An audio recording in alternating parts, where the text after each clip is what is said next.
Islamic learning کے معزز ناظرین، امید کرتا ہوں اب سب خیریت سے ہوں گے۔ اللہ تعالی ہم سب کو اپنی حفظ و امان میں رکھے۔ محترم ناظرین، آج کی ویڈیو میں ہم حضرت نوح علیہ السلام کی قوم پر اللہ کے عذاب کا واقعہ بیان کرنے جا رہے ہیں۔ اس ویڈیو کو دو حصوں میں تقسیم کیا گیا ہے۔ پہلے حصے میں پس منظر اور دوسرے حصے میں اصل واقعہ بیان کیا گیا ہے۔ قوم نوح اور اللہ تعالی کا عذاب۔ پس منظر: حضرت نوح علیہ السلام کی قوم بڑی بدبخت اور ناعاقبت اندیش تھی۔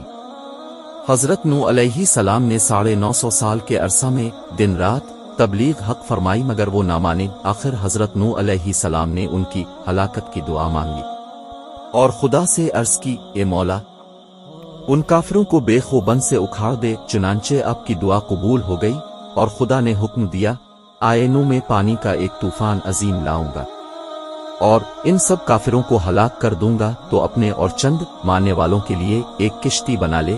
چنانچہ حضرت نوح علیہ السلام نے ایک جنگل میں کشتی بنانی شروع فرمائی۔ کافر آپ کو دیکھتے اور کہتے، اے نوح، کیا کرتے ہو؟ آپ فرماتے، ایسا مکان بناتا ہوں جو پانی پر چلے۔ کافر یہ سن کر ہنستے اور تمسخر کرتے تھے۔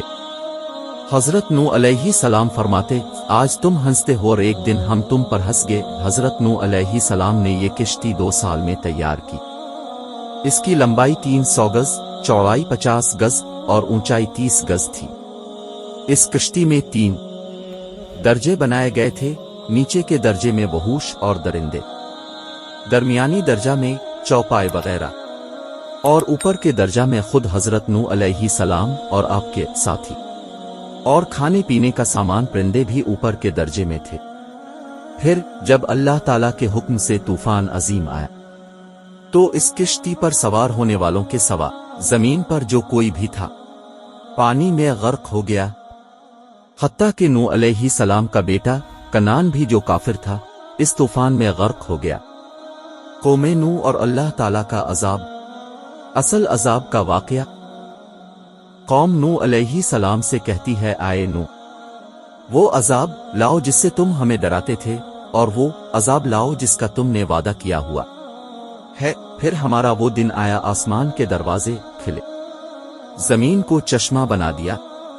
یہ نہیں کہا کہ زمین سے پانی نکالا، کہا ہم نے پوری زمین کو چشمہ بنا دیا۔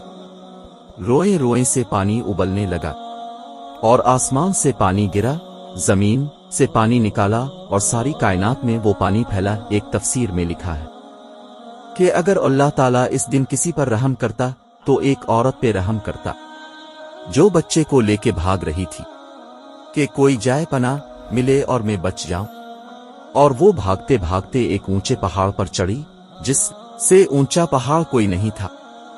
پیچھے سے پانی آیا، اس نے پہاڑ کو جو ڈبویا، پھر اس کے پاؤں پر چڑھا، پھر اس کے سینے پر آیا، پھر اس نے بچے کو اوپر کر لیا، پھر اس کی گردن تک آیا، تو اس نے بچے کو یوں اپنے سر سے اوپر کر لیا کہ شاید بچہ بچ جائے، پر پانی کی موج نے نہ بچے چھوڑے نہ بڑے چھوڑے، سب کو برابر کر دیا۔ یہاں تک کہ نوح علیہ السلام کے اپنے بیٹے کو اللہ تعالیٰ نے ان کے سامنے غرق کر دیا۔ 3 آدمی غار میں چھپ گئے اور اوپر پتھر رکھ لیا کہ یہاں تو پانی نہیں آئے گا۔ چاروں طرف جو پانی کا تماشا دیکھا تو اندر بیٹھ گئے۔ تھوڑی دیر میں تینوں کو تیز پیشاب آیا اور بے قرار ہو کر پیشاب کرنے بیٹھے۔ اللہ نے پیشاب کو جاری کر دیا اور پیشاب کرتے کرتے اپنے ہی پیشاب میں غرق ہو کے مر گئے۔ اللہ تعالیٰ معاف فرمائے، جو کام قوم نوح کرتی تھی وہ کام آج ہو رہے ہیں، ساری دنیا میں ہو رہے ہیں۔